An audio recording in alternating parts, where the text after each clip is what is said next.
Assalomu alaykum. Kanalimizga xush kelibsiz.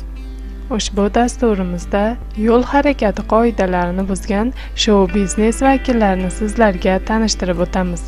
Ular albatta jarimalarini to'lashgan. 2017-yilning 15-martidan boshlab Toshkent shahridagi 115 ta chorrahalarga o'rnatilgan 883 ta kuzatuv kameralari qoidabuzarliklarni qayd etib, ularga nisbatan jarima solish tizimi ishga tushirilgani barchaga ma'lum.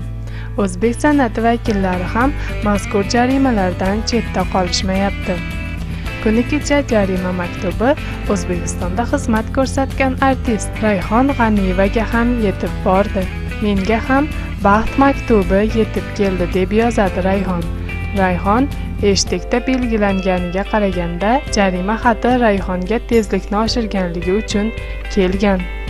Rayhon G'aniyeva xonadoniga tashlab ketilgan jarima ma'lumotnomasining suratini ijtimoiy tarmoqlardagi shaxsiy sahifasiga joylashtirgan. Suratda Cobalt va Toyota Prado avtomobillari surati aks etgan. Norasmiy ma'lumotlarga qaraganda, Toyota Prado avtomobili Rayhon G'aniyevaning turmush o'rtog'i Farhod Alimovga tegishli. Rayhon esa Captiva avtomobilini boshqaradi. Undan avvalroq esa aktrisa, xonanda va dizayner Shahzoda Muhammedova Toshkent shahridagi chorrahalarda kameralar ishga tushganidan keyin har kuni 300 ming so'm jarima to'layotganini ma'lum qildi. Iltimos, hurmatli xodimlar, uyimga hadeb xat jo'nata bermanglar endi. Deyarli har kuni 300 ming so'm jarima to'layapman. Ha, aytgancha, biz vaqtinchalik bu uyimizdan ko'chib ketyapmiz, boshqa uyga.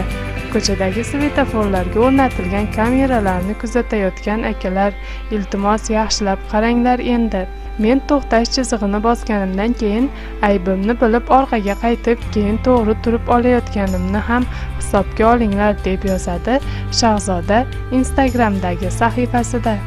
Aktrisa o'z postida shuningdek kameralar tomonidan qayd etilayotgan qoidabuzarliklarga belgilangan jarimalar ham qimmatligini yozib qoldirdi.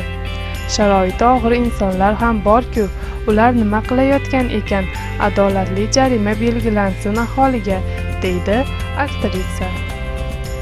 Kanalimizni kuzatishda davom eting. Dasturlarimizdan birinchilardan bo'lib xabardor bo'lishni xohlasangiz, qo'ng'iroqcha tugmasini bosing. Sizga berayotgan ma'lumotlarimiz yoqayotgan bo'lsa, like bosishni unutmang. Sizning fikringiz biz uchun muhimdir. Bizga bo'lgan e'tiboringiz uchun rahmat.